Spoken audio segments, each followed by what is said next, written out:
So I'll just share with you a few data points in order to explain how severe is the situation over there. So for example, in Amman, the capital of Jordan, there is only 36 hours per week of water available in the taps of the cities over there. In the rural, the situation is even worse.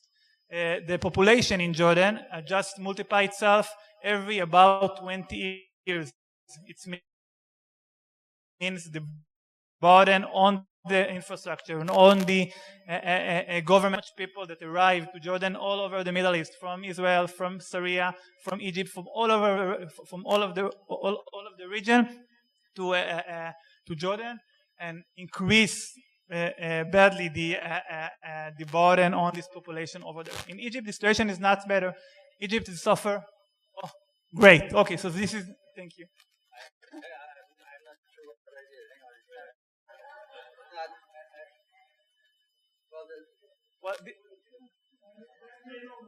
No, this is not the slide that we see here. Wait, what if we do this?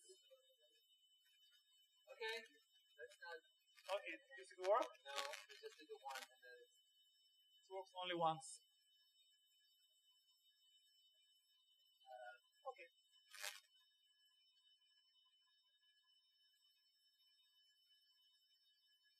Let's even let's try, or if not, so I'll do it without the presentation. It's not working. Great. Okay. Yeah. Okay. Yes. Can I? Yes. Okay. Thank you. Thank you very much. Okay. So this is the data that I share with you. About 50% of the wheat just decline, just fail. The same for the herds in the east of Syria, and the result, about 1.5 million of immigrants arrived to the cities, and about 2 to 3 million, it's a bit more than 10% of the population of Syria, just fell into extreme poverty in a really short period.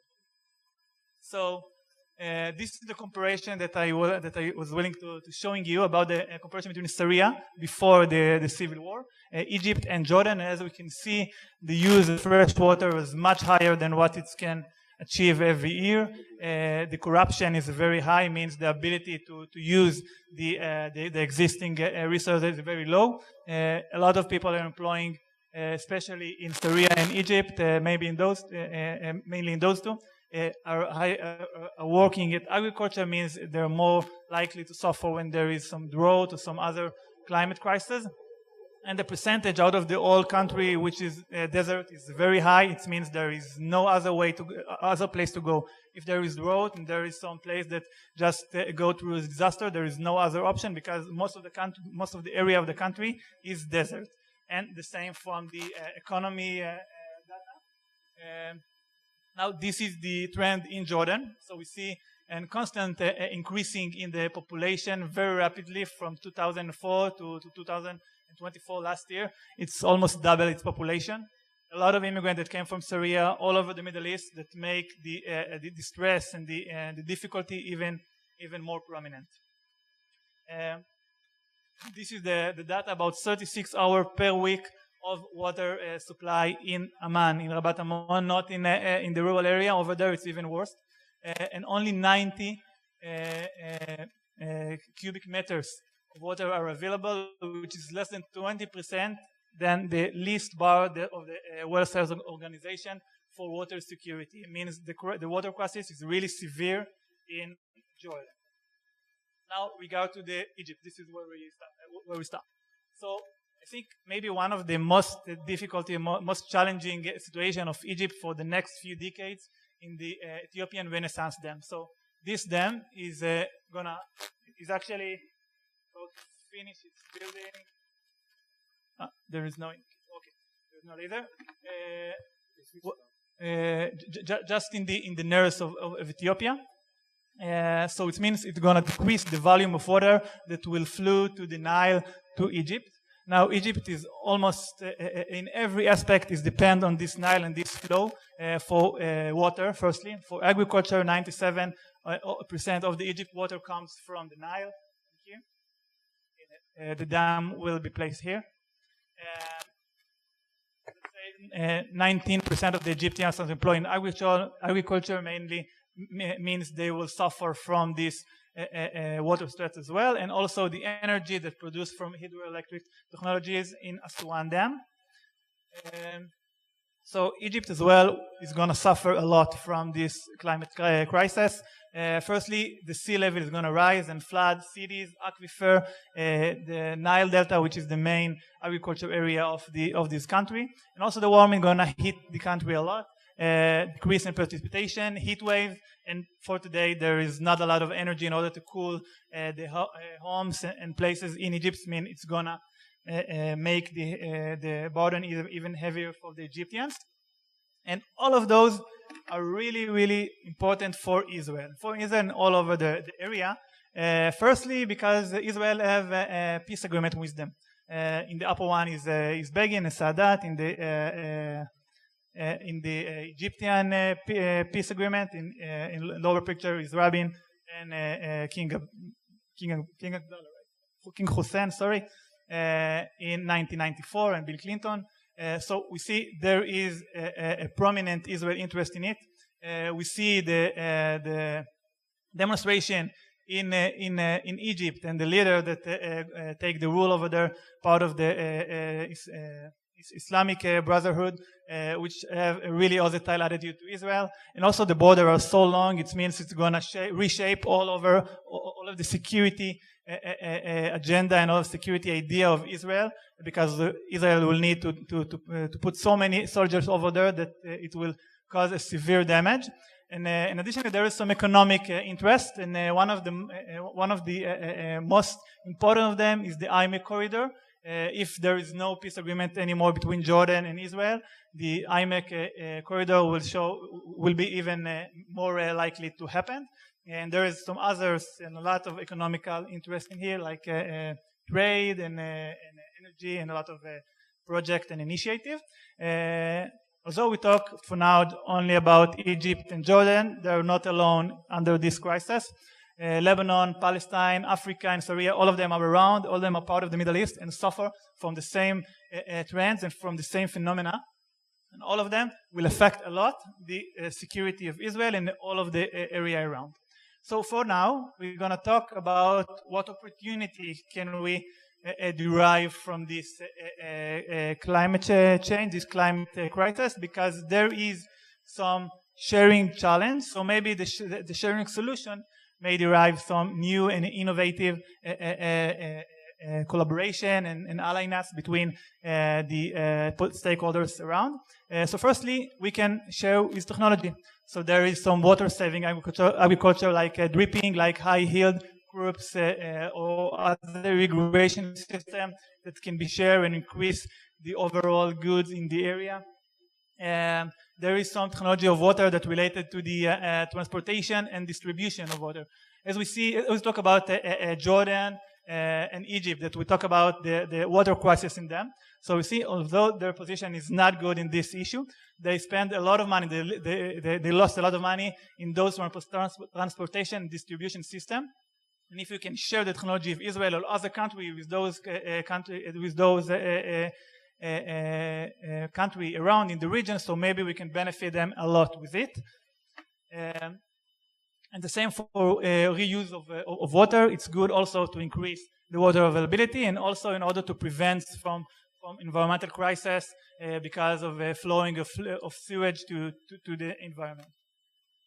Now, desalination is the same, is technology that really common in Israel, and also can increase it and place it in another country, and especially Syria, Lebanon, and Egypt in the Mediterranean Sea. This is a real opportunity of Israel that already have an expertise in this field to collaborate with them, is increase the overall collaboration between the country through this channel of environmental aspects. And as much as Israel can prove itself as a more contributing country and more helpful country and benefitful country for these countries, for the other country around, so maybe a collaboration and maybe stability will not look that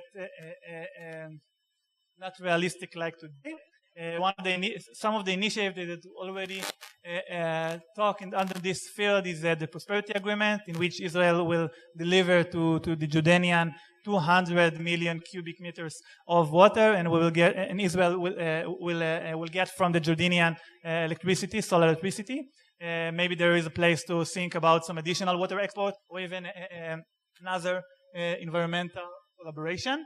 Regard to Egypt, beside of the technology that we already talked, there is the issue of energy. Israel have a lot of energy resources around after she found them in the sea, so maybe she can expand the delivery of them to the Egyptian.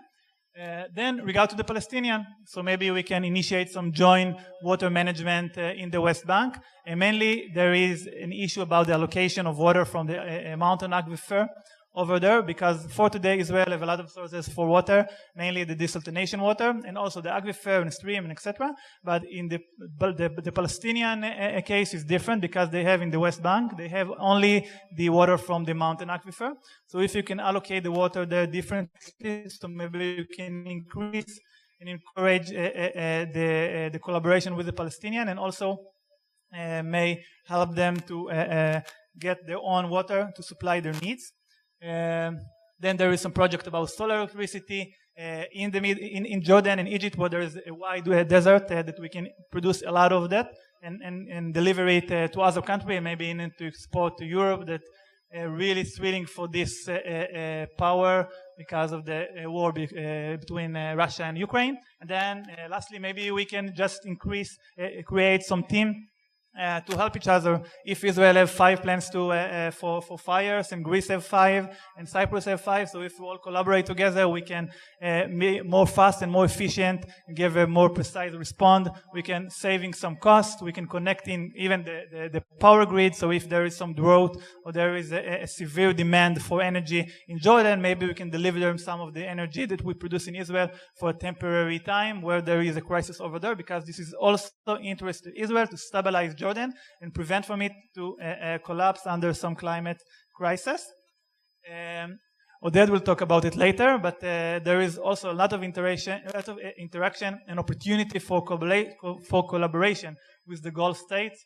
There is a common threat, mainly Iran, common difficulties like water crisis and energy demand.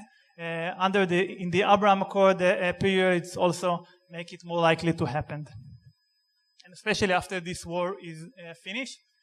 So before I will introduce my panel members, I want to have a look on this picture.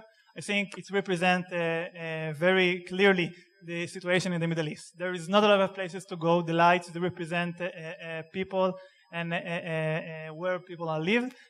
We are just around and on the shores of rivers or the sea, and the most of the area is arid. There is no people over there, so it means we have to share these resources between us, because there is just so few, so we have to use them smartly and together. So for now, I would like to invite the panel members.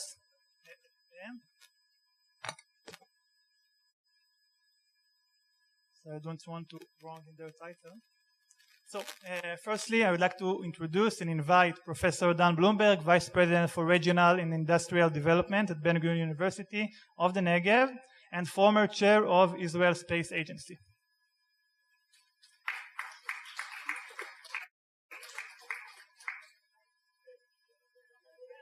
Okay, so I will present each one of them.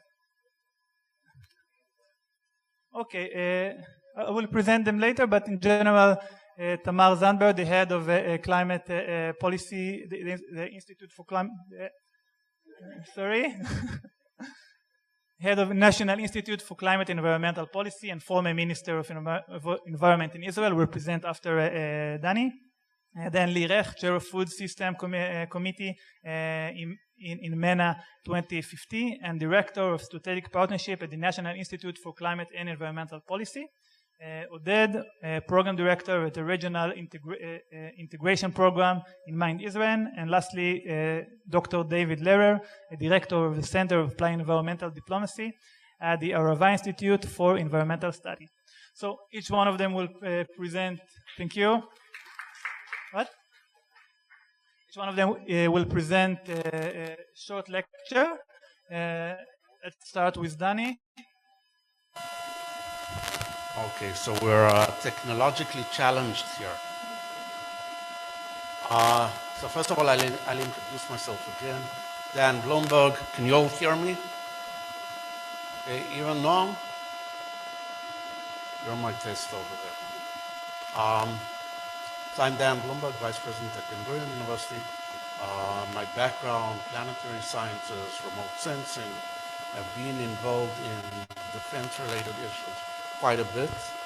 And I'll start off by thanking Tamar Zandberg for inviting me to this panel. It follows a previous panel that I was also invited to somehow and found it very interesting. Nadav, I think you also coordinated that panel, so thank you for inviting me today and the previous one. Start off by saying that by no means am I a hydrologist.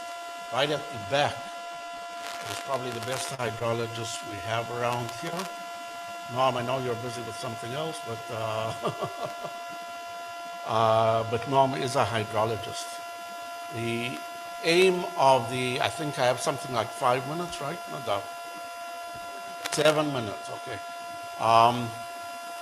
The aim of what I'll show over here is mainly to talk about national security and how satellite imagery or technology can be highlighted as critical tools for resilience management, prediction, planning, and tracking.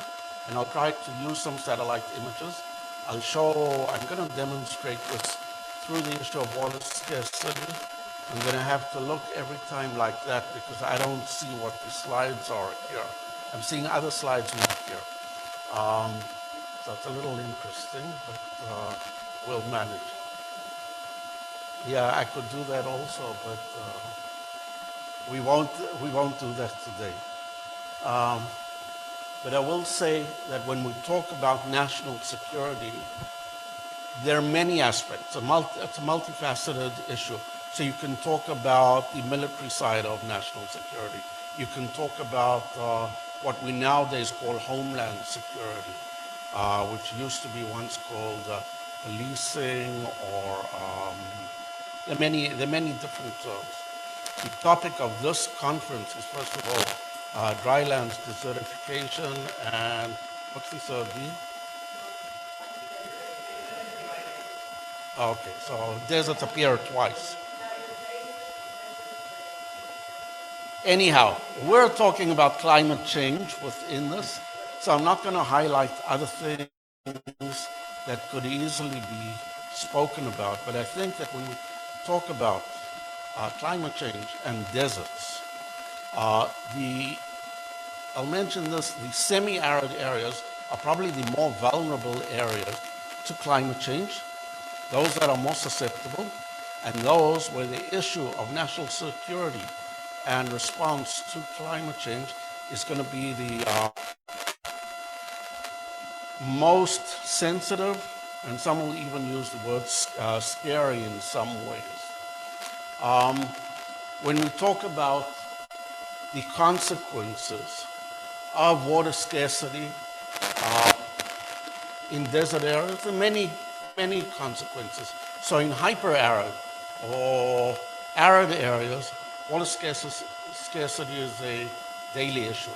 It's not the big issue, but it's the semi-arid areas which are of much concern, and that's what we're going to be talking about. Consequences are going to be mainly instability, and you showed it somewhat regarding Syria. When we had that previous talk, we also spoke, I mentioned some talks that I had before, October 7th, 2023. With the intelligence which were concerned about the lack of grain in Egypt. That's also an issue of water scarcity, climate change, and how you provide food security to large populations. Climate change is going to drive migration. Throughout history, we know that. We know that also in recent years, and you mentioned the change or the move of populations from Syria into Jordan, not all of that was the civil war. A big part of that was climate change and the lack of food security, the lack of water. Every time I'm going to look at this and then remember that I have to look up there. So mass migration is one of the consequences. Population growth, you also showed the numbers regarding Jordan. And the end result is going to be in two aspects, and I'll mention both of them. One is internal instability, which is normally the beginning. And when internal instability grows, you get also external instability. And, we live in the Middle East. We know it here very well, but it's not the only place in the world where you can see the results of internal instability turning into national and multinational wars. So as we move along, I want to mention one more thing. I don't think that it's even on the slide. First of all, when we talk about water scarcity, I think that Israel has proved to a very large extent that water scarcity is, first of all, financial scarcity. You can solve water problems through finance. So for any of the foreign guests in this room, I don't know if there are any, almost all our potable water in Israel is actually desalinated water.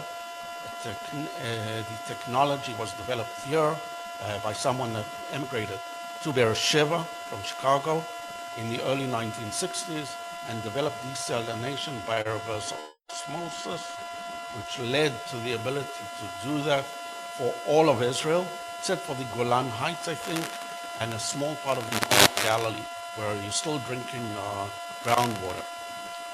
So water scarcity can be solved. You're going to talk about that later. And the Araba. Biblically, I'm not going to go into that.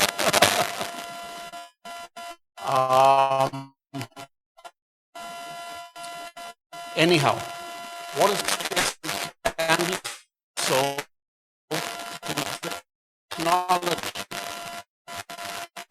My point over here is to show you scarcity and see what it through. I'm going to use sentinel images, a few 4 or 5 satellite images, and point some things out as we move along. The focus of this is Israel and Jordan. I didn't know that you were going to show that, but it works well. We do that together.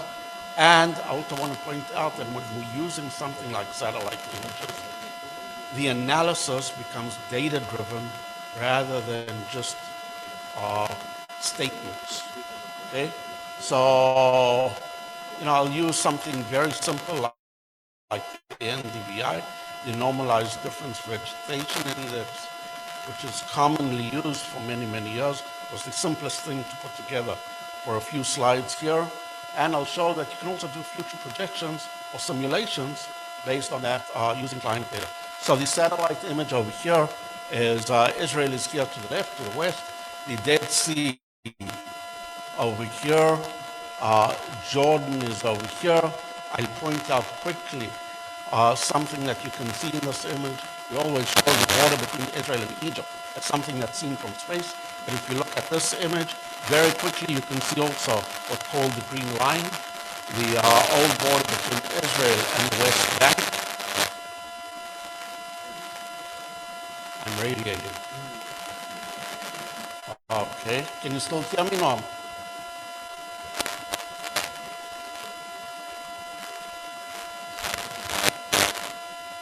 That's the issue? Okay. Okay, so over here you can see the border between Israel and the West Bank, which is an issue related to the way or the laws regarding the JNF, where they can plant trees and cannot plant trees. But it shows up in the satellite image very quickly. We'll move along. Just to show, this is another picture over here, 2002. And here I'm beginning to show a few images of NDVI. And here you can see immediately how green Israel is, how green this part of Jordan is, and as you move onwards, Jordan is desert. Okay, so just remember the green is the vegetation, the brown is lack of vegetation, shown through the NDVI signal. And by the way, if we showed Egypt, we would see that also over there. Then we move on to 2025. And look over here, Jordan has much less water, much less vegetation, much less agriculture, and we can see that through satellite images. We can measure the change, and then we can look at this. This is August. There's almost no vegetation on the Jordanian side. Another one of August. And then we can also do predicted temperatures based on satellite images and climate models. This is out of an old project that we ran. I mentioned it earlier here, the Lower Jordan River project, and it would be really interesting to go back to this someday. There are lots of links between climate and national security. I'm going to stop over here and let my other colleagues. Thank you very much, Danny. Okay, the next speaker I would like to invite Lee. So Dr. Lee Recht is the chair of the Food System Committee at MENA 2050 and director of strategic partnership at the National Institute for Climate and Environmental Policy.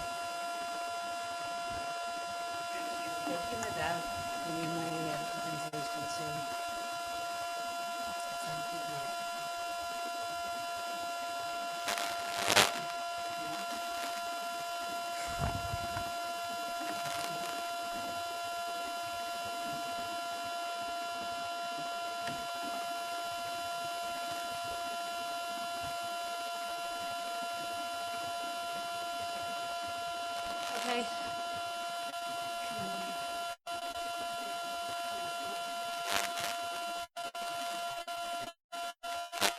Okay, wonderful.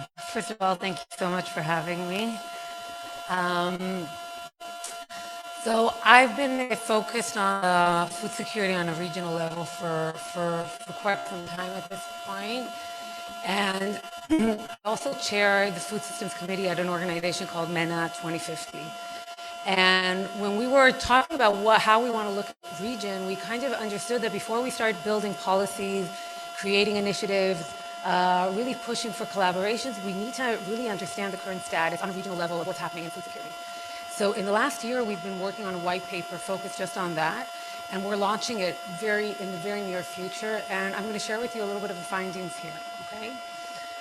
So food security is shaped in the MENA region, which is Middle East, North Africa. Food security in this region is shaped on three major forces that are particularly unique and extreme in this region.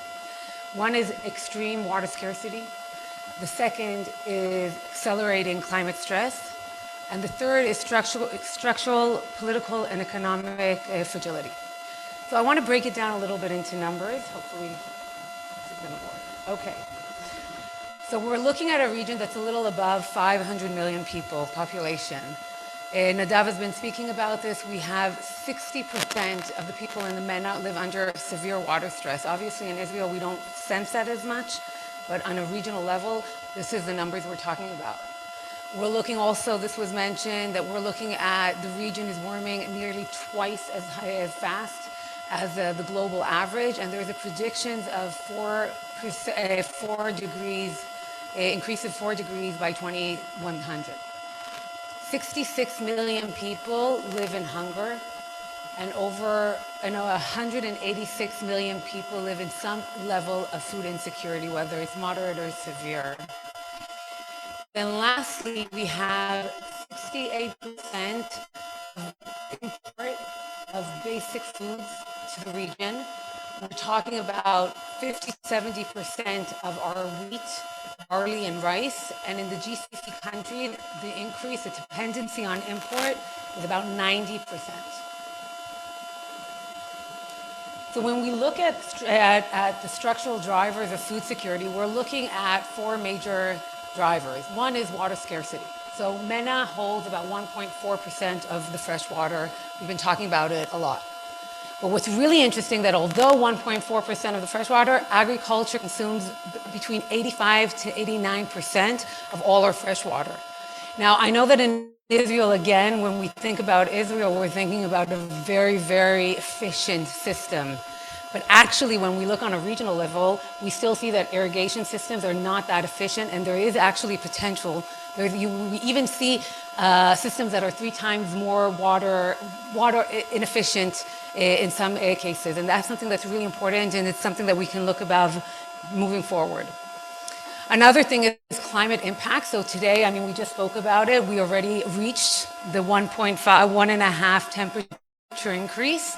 And with that, we know that that has a potential of reducing stable crop yields by 30%. But if we look at worst case scenarios where we're going to get to an increase of 4 degrees, we're talking about 60% of losses in our agricultural crops.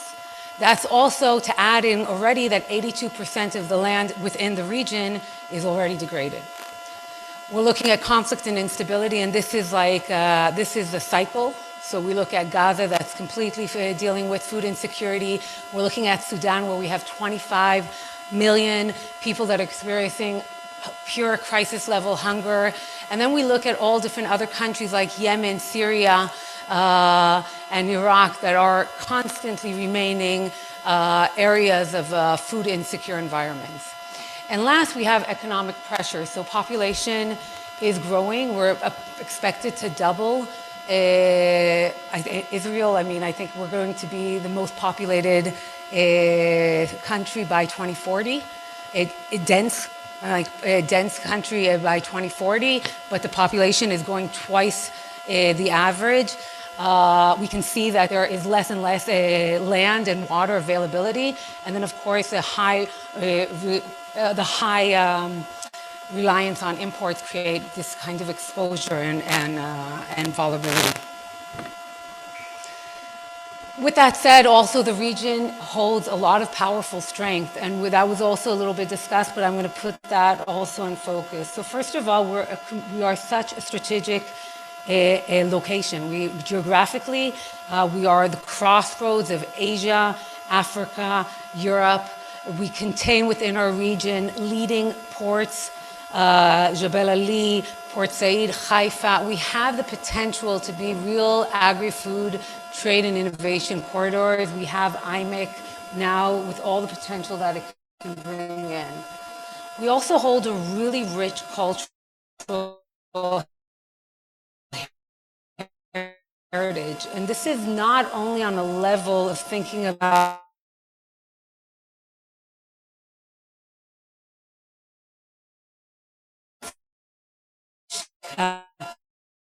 such, an interest in the global level. When we're looking at our high-value crops like saffron and dates and pomegranates. So if we take that kind of cultural heritage and we really work on how we can leverage this as an economic aspect, this can be a real strong potential way for us. Human capital is another strength that we have. I was really surprised. 60% of the population in the region is under 30 years old.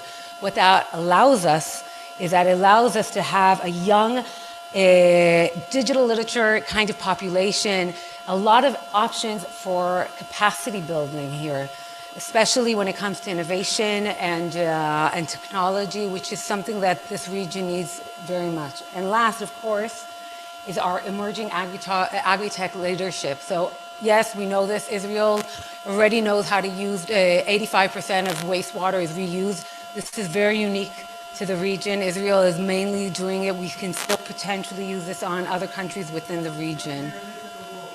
In the world, you're absolutely right, but also within the region. The UAE, I write here 100 million, but it's actually closer to $1 billion. But this is specific government UAE investment in controlled environment, agriculture. We're talking about vertical agriculture that has potential in reducing water consumption.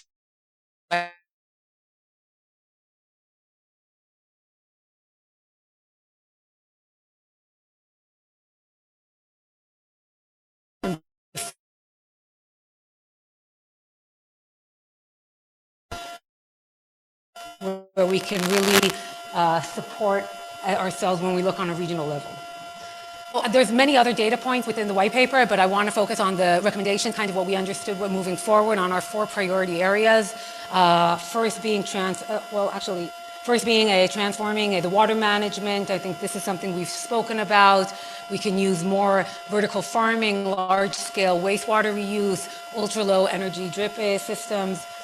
Second is building a climate-resilient agriculture, very focused on agrovoltaics, precision agriculture, regenerative practices, heat and drought-resistant varieties.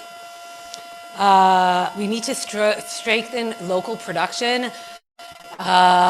This is really, to understand that this is an economic and resilience aspect is crucial. Speaking about really cold chain investments, farmer finance access, diversity in protein systems, because protein systems in general is more traditional. Livestock uses a tremendous amount of land, resource, water, and so on. So really finding a better way to create more local production. And then last, looking at how we build regional coordination. And to that extent, one of the biggest things that we recognize actually how hard it is to collect data on a regional level. So one of the most important things for us is creating a regional agri-food, even if climate data center, establishing that kind of infrastructure to allow us with additional ways to really assess what are the best initiatives we can create to create impact. Another is the regional water security strategy. This is based on comparative policy review. We need to look, even Israel with national, where we are now establishing our food security, pass that in the. They were working on solutions. They came up with a list of all the adaptation strategies. Obviously, many of them had to do with food and agriculture and water and all the shared challenges that we are facing. And then in the second COP in Sharm, in COP 27, there was a heads of state summit. And it was already, I think it was already after the election. So I was still a minister, but we knew that the government is, they were talking about forming the next government, which is the current government. But still we went because we were already committed to participating in the COP. But both the president, who is officially the head of state, and the prime minister, then Lapid, cancelled because it was right after the elections. They knew already the outcomes. Government was about to change. So I was the senior representative of the government. So I was sent to the heads of state summit, and then I entered the room. It was chaired by President Assisi, who was the chair of the COP, and the president of Cyprus, who was the chair of the initiative, and around the table were the president of Cyprus, the president of Iraq, the prime minister of Lebanon, the prime minister of Palestine, a minister, a woman minister, by the way, from Bahrain, from the UAE, and many of the countries of the initiative. And I was sitting there with these countries that in some of them we don't have any diplomatic relations with, as Israel. Some of them we do, but you know, they're struggling. Some of them are easier. Some of them, by the way, just the year before we sent Hercules helicopters to help deal with the fire in Greece, that of course part of climate change, and each head of state had to share their coping with the effects of climate change and climate adaptation. And the Israeli ambassador to Egypt was sitting behind me, Amira Oron, maybe many of you know her. And she was very stressful. She was very nervous. She was sure that when it's my turn to speak, something will happen. Either the Palestinian prime minister would leave, or someone will shout, or there will be some kind of a diplomatic event over there. And she was very like, ready for anything. And the discussion was going around the table, and every one of the participants was sharing the climate stresses of his country. And, you know, the president of Iraq, for example, shared, you know, this is a country that two of the huge biblical rivers run through. So it's supposed to be the paradise of the region, right? And he was sharing how they're drying. Of course, now we know also the situation in Iran that is, we hear about that in the news. We heard the challenges in Jordan. Egypt is drying, and we saw this aerial picture that Nadav shared showing us the Nile, how really this is the vein of life for this huge, huge country. And each and every one of them was sharing actually the same story of drying out, literally. And the impacts of that, and the food, and what are the implications for each, and nobody was blaming the other. Each was sharing their own experience as a leader of people behind them. And we saw, you know, the EMA region, the East Mediterranean and Middle East, is bigger than the EU in terms of population. So our share of the world's population is more than the European Union, of course, gets all the attention. And we Israelis, you know, we sing in the Eurovision, we play in the European League of Basketball. But as I was sitting there, it occurred to me that we are literally sharing.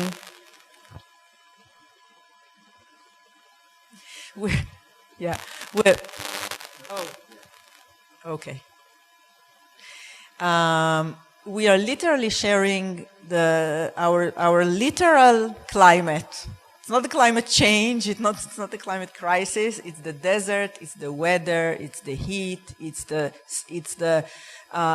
you know, scenery, what we see when we walk from here at 6:30 in the morning today. By the way, there was a tour, I was the only one to show up. So I had an early morning walk here in looking at Nahal Tzin.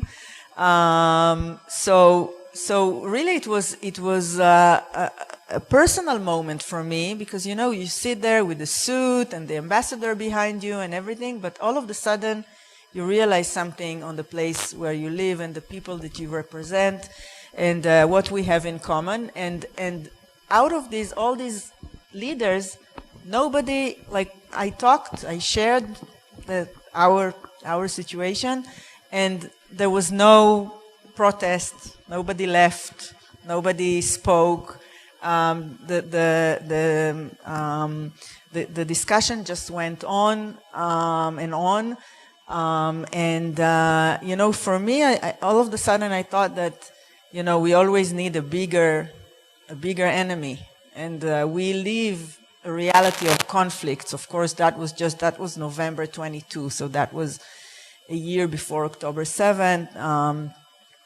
And of course, since then we live the stress of our conflict more than ever, and it affects everything, and it affects our relationship with the region. But that was a sign for me that this is a shared platform, this is a shared constructive issue, even, or maybe especially because this is such a huge and threatening enemy. And since I joined Ben-Gurion University, this is what Nadav presented here, is part of a very, very big, I think, very wide in its spectrum of research. And now we want to get into each and every of these issues and propose constructive actions in it. And I'm a strong believer that the academy and the researchers and NGOs, we work with the Arava Institute, we work with Ecopeace, Mind Israel that joined us in this research, and many of us will have another panel after this one on the Dead Sea and the Jordan River, looking at that in depth. So I'm a strong believer that this is something that the civil society and the academy can actually have a contribution in those, what we used to call in my previous life, the peace building, or putting the, the track to move forward, even in the hardest of times and the hardest of issues. Thank you.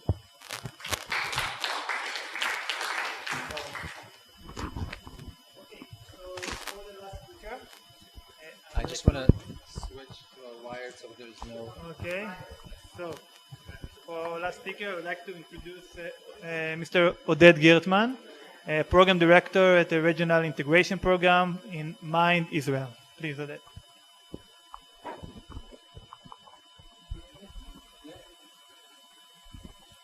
Hi all, thank you for inviting me. I'm going to talk about a slightly different issue, but it is related, and I just want you to take into consideration that I'm going to talk about the UAE and the GCC and their and the strategy regarding energy and AI and the relations between them and its effect on the climate aspect. But take into consideration that the UAE and the GCC states are going to be suffering from the climate surface crisis or the global warming. How maybe it's better to call it when Trump is saying that there is no climate crisis. So more than others, or at least like in the Levant. So Lee was talking about strategy. The UAE is all about strategy, and the strategy of from energy to data. The UAE plans long-term vision towards, they're saying towards the year of 100, like 2071. This is the North Star. So in the middle, there are some milestones, but the North Star is 2071. That's how they see and that's how they plan. The main pillars are energy, so it's oil and gas together with renewables, hydrogen and nuclear, but not instead. Okay, it's not that that they're not going to neglect the oil and gas for their own reasons, but they're going to mix it. And AI and data, shifting from natural resource power to digital and algorithmic power, and climate and stability and sustainability. Net zero as a national direction. The AI strategy for 2031, the UAE aims to become a global AI leader and bring AI into every sector, including energy, water, and environment. In parallel, energy strategy 2050 and net zero 2050, which are also programs or plans on more clean energy, higher efficiency and investment in future technology and skills. A clear example of this, the energy AI link is a project maybe you've heard of. It's called Stargate UAE. It's a mega data center campus in Dubai, built with the US, and aiming to be one of the largest AI clusters in the world. So basically what they're saying is that we're not only selling barrels, we're building the power plant of global AI. So it's a two-way relation between relationship between the energy and AI. AI is consuming lots of energy. I'm a boomer. AI consumes lots of energy, but the way to do it more efficient, to consume the energy more efficiently, is with AI usage. So they're doing this connection between the two. AI can help. I was in this conference with head of ADNOC, Abu Dhabi National Oil Company, and he said that they are doing this AI optimization of exploration, drilling, production, and maintenance of oil and gas, saving time, energy, and money. In electricity, they're trying to predict with AI failures and preventing blackouts, smarter load managements, better forecasting for energy use. So nationally, it's a tool to improve efficiency in transport, water, and clean energy. Bottom line is that AI drives a huge new demand for power, but it also is the key to making the energy system smarter, cleaner, and more efficient. And I already talked about mixing green energy and oil. I'm not going to, say more about it, but this is something that they cannot afford to give up oil and gas. They are saying that still the world relies on 80% of fossil fuels, and total energy demands keep rising. But what they're saying is that we're going to use renewables as an addition and not as a replacement. So this is something more. And regarding climate, nationally, so they had this COP28 in November 23, I think, and they're trying to get to net zero 2050 policy, including climate finance, R&D investments, skills building, and new climate law with carbon credit standards. Globally, this is just 1 second. So they're trying to also to finance initiatives with funds that finance climate tech, like this fund that is called Altera, and to mobilize capital for energy transition and to climate solutions. They're trying to position themselves as a major energy exporter and a leader of climate in net zero action. And so they're not only the gas station of the world. They're also the AI power plant, and that's what they're trying to do. Regarding cooperation, the UAE has a big problem with the situation in Gaza, and in particular, and in the region in general. Israel is perceived currently in the UAE as the main destabilizing actor in the region. It was Iran before. Now they're saying that it is Israel. I don't know if they really believe it, but that's what they're saying, and you cannot ignore words. And but now, when there is a ceasefire, maybe things can start changing.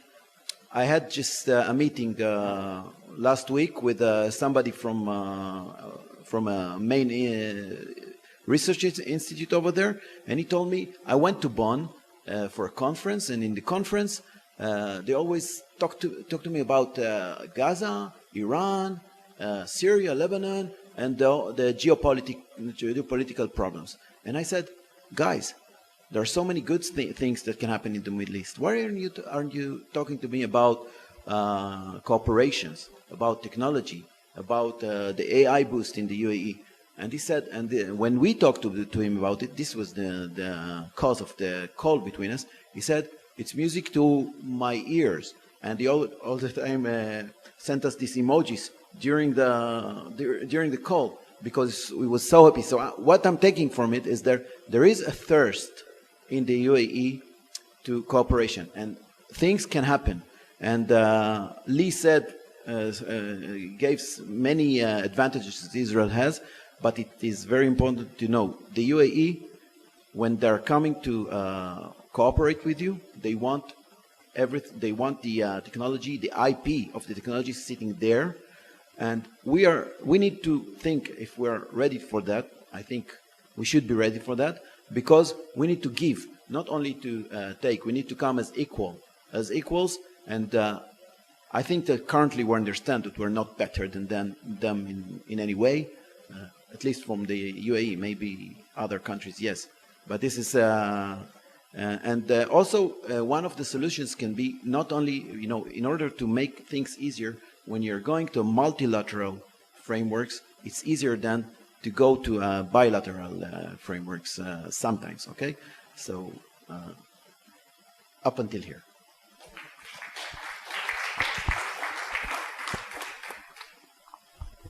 Okay, so I would like to invite all of the, please, stay.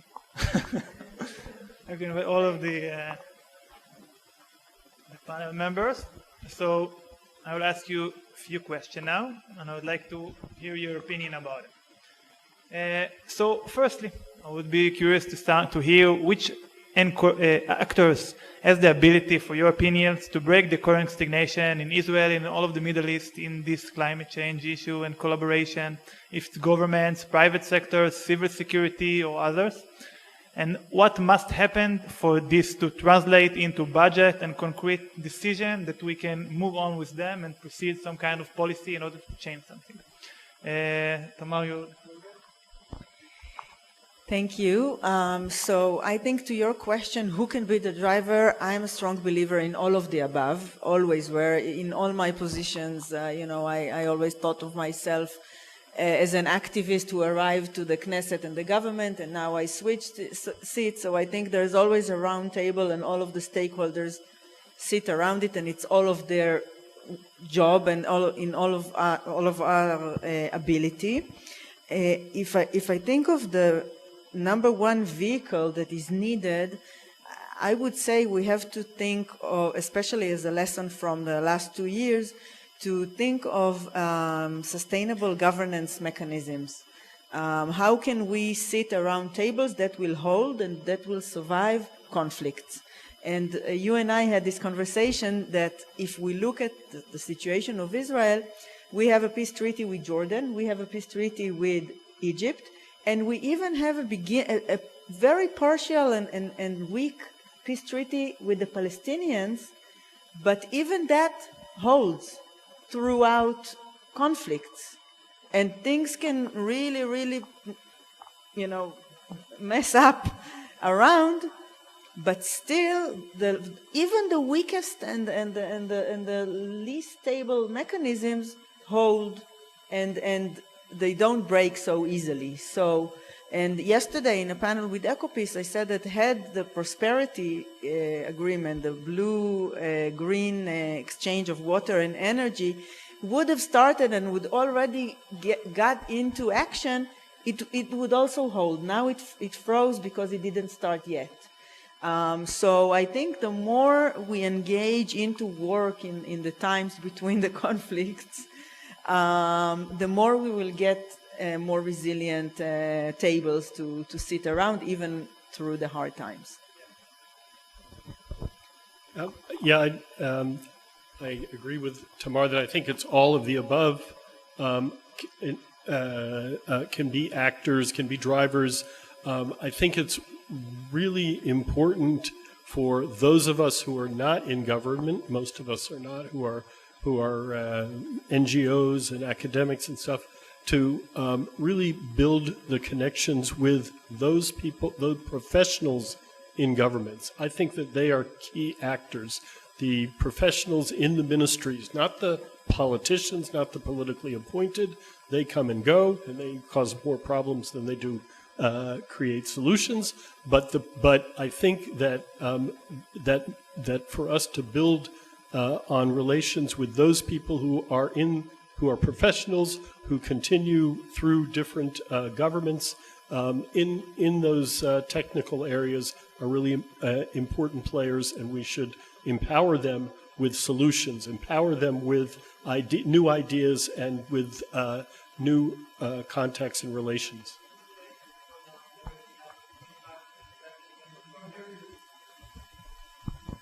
Do you feel for today that they have enough influence in the government and they actually can get a decision, although they're not a politician and not it's a good question. I think that, a lot depends on the government itself, we, I think, are right now suffering from a particularly inept government, and that also limits what the professionals can and can't do. There were other governments where it was more effective, but it's always effective. Less so, more so. But I think that those relationships anyway need to go over government terms, and so build the relationships now, keep working now, and eventually we will get some fruit from that effort. I'd like to add to what my colleagues are saying here is, first of all, we need to look at climate. First of all, we need to make sure we're not weaponizing all the elements within climate, which is water, energy, food. And that's something that's really critical. We need to look at it on a humanitarian basis as well as a tactical, technical, and resilient issue, and understand that this needs to always, any kind of framework that we create, it is almost to a level of disconnected to any conflict that is potential to come in. And as specifically in the Israeli government, well, we have a national plan for food security, or at least it's kind of in a pretty progressed process. We have a level of a national plan for climate change. What we need right now is allocated resources to actually implement it. And we need civil society and academia to be the infrastructure for all of these different kinds of changes, and then private sector that can help support the implementation of it. So obviously it is all sectors included in this, but it needs to be very structural. And I would say that to have this happen, and I do believe that civil society should support government, but I actually think that government should start supporting civil society back, like really helping us with the allocation of the budget so academia and civil society can be that infrastructure to move forward. So obviously I'm going to agree with everyone. That's the easiest part of it, yeah. But I will say two things. One is there's no one element that drives everything, okay? So it doesn't matter if it's all of the above or part of the above, but it's many of the above and many that are not above, but maybe in other points. I think that there's one other thing that is important, and that's creating interdependency. Creating dependency one on another. We've done that with Jordan. We didn't mention it earlier, but it was actually mentioned regarding the Lake of Galilee. But we now provide even more water to Jordan, and in return we receive area for solar panels and create energy here. So it's water in return for energy. We do that with Egypt in several ways. Regarding fuel and other things. I'm not going to go into the details. I think that will always survive conflict because it's hard to dismantle the dependency over there. I think there are ways of doing that. With the Palestinians, I think that's the key element. If they could disconnect themselves from us, they'd be very happy. We'd be very happy. But we cannot. We're living together. Their water system is based on ours. The electricity, many things of ours are dependent on them. I think that's the key element. And one last thing, planning is a key issue. Our water, when the whole desalination program started, there was a lot of criticism of it. But at the end of the day, it was planned, and it works. Well, I just want to comment on another issue, another level, which is the cultural level, or how we approach these talks with our neighbors about cooperations. Because if we're coming, just like you said, if we're coming from above and we see them as less than us, then it's something. If we're talking about camels in the desert, about the Saudis, then we're not achieving anything. It's something that we need to understand, that in this culture, I think in every culture, but in this culture, the regional culture in particular, it's the thing of dignity, of respect that they're waiting for. And we need to respect the people that we're talking to We need to understand that they have their interests, we have our interests, and we need to come to them as equals. Thank you. You talk about respect with our neighbors from the Gulf. I would be curious to hear if you work with them a lot, especially with the people from the United Emirates, Arab Emirates, and Saudi Arabia.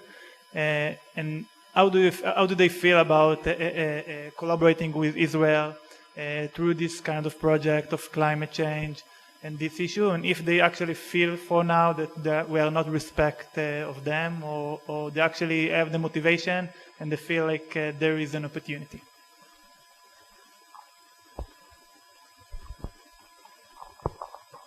First of all, they're not waiting for us.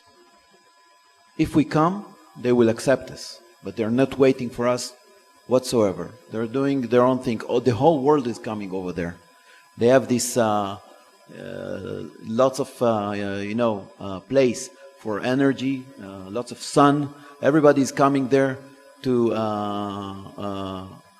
put inside the data over there to store the data over there, because there is lots of energy there, and so they're not waiting for us. If we come there and we bring what we can, what our value is human capital, the innovation, the mind, the Israeli, not mind Israel, the Israeli mind that is, we're a startup nation. We need to keep it. We have lots to give them, and we can also get from them a lot. Lots. I think that they are waiting for it, but they're not waiting for us. The UAE, after the Abraham Accords, there was a sense that Israelis were taking advantage of them, like having what you call stupid money versus smart money. And for a lot of Israeli innovators and entrepreneurs, they were coming to the UAE as stupid money. Like, we'll just come. And they recognize that really, really fast. So I'm just saying, we spoke about respecting your neighbors and understanding that these people actually have strategies that are beyond Israel government's capabilities, are not looking to be, are not looking to just give out money, but actually have a very strong strategy, and that needs to be incorporated when you look and you're coming and thinking about how you can maybe you can get a great investment from the UAE, but you have to think how that is really part of their strategy, really part of something that they're trying to create, and be part of it and not just thinking about your own personal startup and so on. So just to add to that. Maybe until 2 years ago, we were, by their eyes, the gate to Washington. They are coming to Israel because Israel can help with Washington. Currently, they don't need it. Trump is going there without us, even to Qatar, which is, nobody, I hope, thinks good things about here in this panel, but he's going there. He's going to Saudi, he's going to Qatar, he's going to the UAE, obviously. They're investing money. So we are not the only gate to Washington anymore.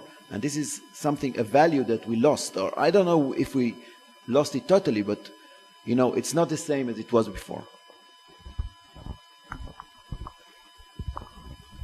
Thank you. So if you mention Trump, the administration, the United States, so I'd like to hear what do you think about the new policy that Israel and the whole Middle East should adopt in this period where Trump is denying the climate crisis, when China is so strong in this field, and also India, the demand over there for water and energy and agricultural solutions just increase. So if you think we should adapt some specific... I don't think we need to adapt anything that someone else says just because they say it. If we don't believe in what's said elsewhere, we can express our own mind. That's what science is, first of all, about. And we do very good science here. And we should continue doing good science. And I think the policy here should be what serves us here and the region. And there's a general problem, which is not Trump only in leadership in the world, but, talking about academia, we need to do science and do the best science we can. And part of it is understanding, it doesn't matter at the moment, climate change, climate variability, whatever you want to call it, we have to be studying that because that affects all of us. And I'm sure that the Americans will agree with us, scientists. I just want to add that a few months ago I was invited to a meeting with the head of the U.S. National Science Foundation. Some of you might have been at that meeting. We were given a tip in that meeting that we shouldn't talk about climate change, of course, because that doesn't exist, but use the words, this is for all of you who are writing grants that may end up, nature, society, and technology. That's okay. Nature, society, and technology will get through their filters. I just want to add to that from my perspective, I think, and I want to be very realistic, that the Trump attitude has influence all over the world. You can feel it. Just last week, the COP ended. Of course, it was in Brazil, and it was almost impossible to go there. Rafi here attended, kol hakavod, representing us. But I think that the issue is marginalized by Trump, and you can feel that. You can feel that throughout Europe. You can feel that throughout the region. Nevertheless, I think that what was mentioned here is not just a matter of framing, of semantics, and it is, because the Trump administration very, very bluntly erased the semantics and the words, but also it's a matter of joint and regional resilience, food, security, like we discussed throughout the last hour and a half. So I think these are strong and important enough and recognized enough subjects to survive this valley of death that exists, and it does exist. That's my opinion. And I think also, if you look at them a funny thing is that the Trump administration is offering a CBAM, a kind of a border tax on carbon emissions. All of a sudden, climate does exist, but a one way. So they don't charge the tax on their national U.S. industry, but rather on imports. So it's part of the trade war, but they kind of adopted so it's a funny thing to see how these things kind of trickle, even in times where obviously this issue is being pushed aside. But those of you who attended Bill Barnett's yesterday's keynote speech, he said the earth is speaking. So reality is kind of, determining what is going on. So whether we call it this or the other, but I think for us, those who understand, the scientists and the activists that know the situation, we our job for now is to pass this hard times in terms of discourse, but keep the science and the activities alive.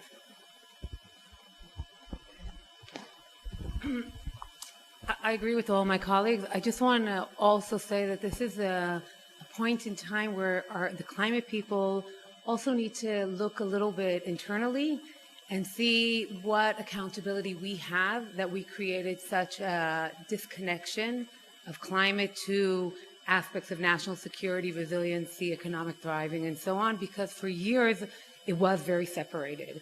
And now I think because of the Trump administration, we're starting to understand that maybe we need to be more engaging when we talk about climate in general, and maybe we need to stop shaming other people while we're doing this in the process. And I personally think this is another aspect that we need to look at. I don't think that there are not wrong people in the world. I just think that there's a lot of people that nature conservation is important for them. Food and water security is important for them.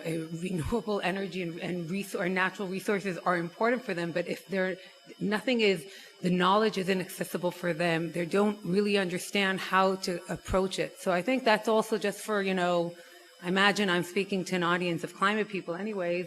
We also need to look at, and I think it's an opportunity for us to see how we continue engaging with a new audience that has already kind of said, we can't even hear climate change anymore, and see how we still work upon it in a more engaging process and not polarizing. I think we're also part of the reason why it's so polarized. Thank you, Lee. So for the last question, I would like to hear from you, what is the long-term climate goals that should Israel and the whole Middle East for itself for the coming years? Do you have anything specific in your mind? Okay, so my idea, and I share this with some of the people here from the government and from our staff, is that Israel, well, we can initiate, but I think it would be a very good idea to form some kind of a group. I was talking about governance earlier, that would engage together in both mitigation and adaptation.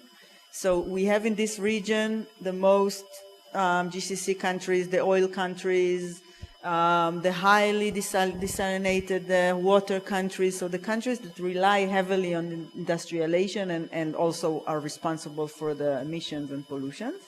And also the poorest countries like Egypt and Jordan and Palestine that suffer from us as a region being a hotspot and vulnerable, but don't contribute to the problem. And I think, the discourse on the global south and global north, we are a region that has both ends of this spectrum and that is vulnerable together.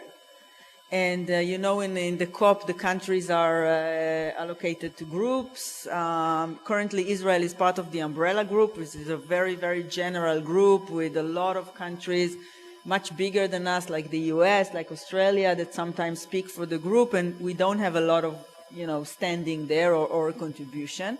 But in a group like that, imagine a group that is both vulnerable and industrialized and is contributing, and has in it the countries that need assistance and the countries that can provide assistance. But imagine a report to the UN, not just the NDCs, not just the national goals of greenhouse gas decrease, but taking regional responsibility together and saying we implement this global north, global south mitigation, adaptation together as a group.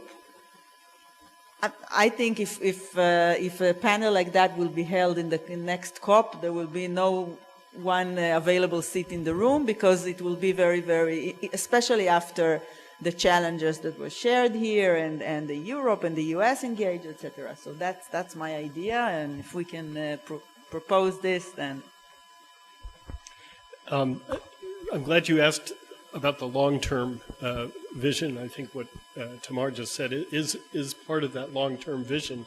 For me, the long-term vision is regional cooperation. I think the title of this talk is, I don't see how we can effectively neither mitigate nor adapt to climate change unless we do so on a regional level.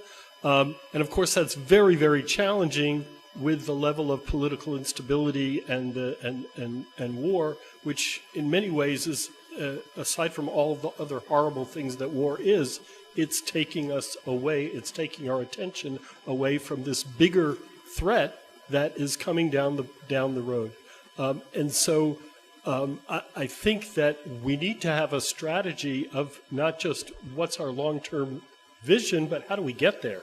How do we build the level of regional cooperation? And the one thing that I think I've learned in the work that we've done at the RFI Institute is it's really important to meet people where they're at. For example, I gave an example from the research we did, which showed that even though we were trying to build a regional strategy, the Palestinians and the Jordanians were much more concerned specifically about water quality and water quantity, whereas the Israelis turned out to be looking more at climate change and renewable energy. And so people are not in the same. Another really, I think, strong example is the Institute has been working for years with Palestinian partners in the West Bank and in Gaza, working on environmental projects, water, energy, so forth and so on. When the war came, the needs were different. The needs were immediate and humanitarian aid. So we shifted, we pivoted, and because that's what the needs were. But the reason we did that, even though we're not a humanitarian organization, is because we take the long view. We know that if our Palestinian partners are in need now and we don't respond to what the issues are now, they won't be with us down the road.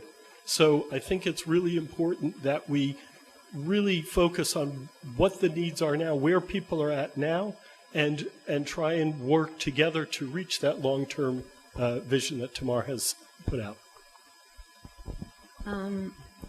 So obviously there needs to be the regional coordination and maybe a regional authority. Something that we've been pushing for quite some time now under the MENA 2050 is really kind of almost looking at, on a federal level, just like within the US, within the EU, is also looking how we can create a regional R&D center, a framework, not a center, a framework that we can collaborate on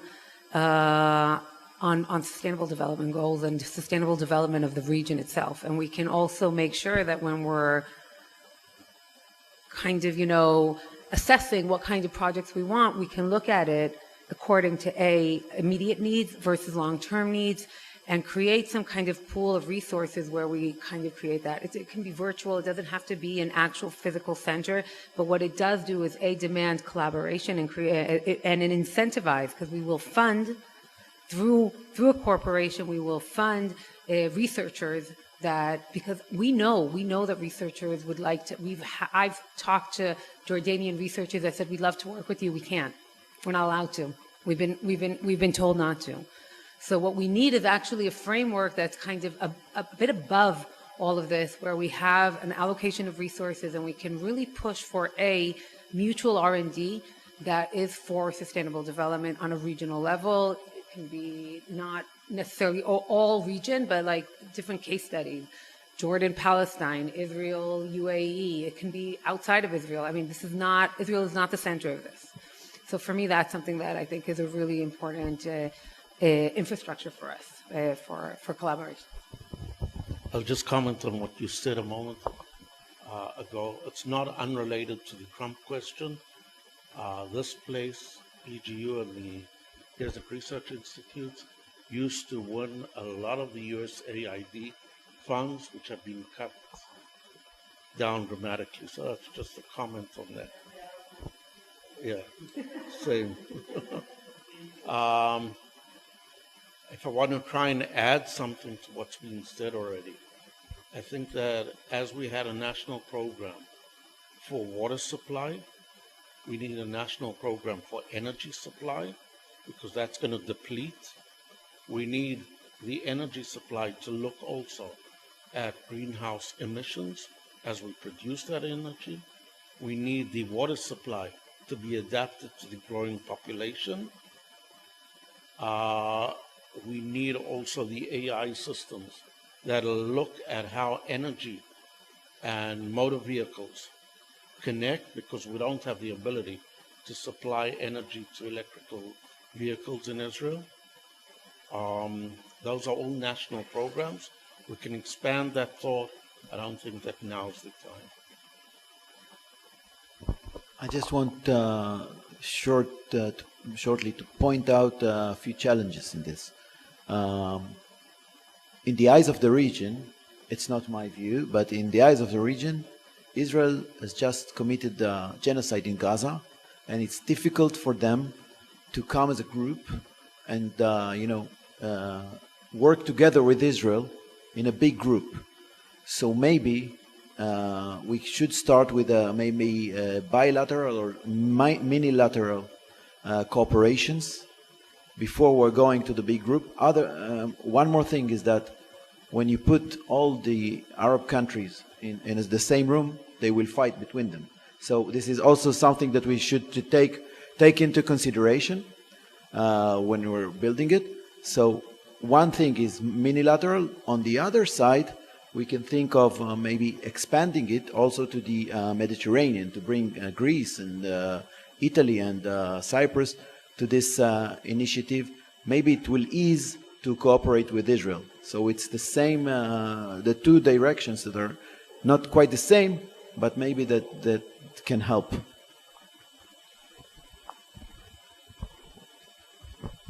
Okay, so thank you everyone for joining us, for you and for you. It was a pleasure and very insightful. I think that I learned from this panel that, well, it's probably not enough to just save the borders and put there a lot of soldiers, because eventually they're gonna break, like it's happened about 2 years ago. In order to prevent from this issue to take place again or to occur again, we need to prepare ourselves. Prepare ourselves means to share our resources, to think together how can we solve the shared problem in order to make sure that the future will not gonna happen this worse again, and also we can success together, Israel and all of his neighbors. Thank you very much again, and see you in the next panel. תודה רבה לכולם. תודה שבאתם על הזמן, היה מעניין מאוד. תודה רבה.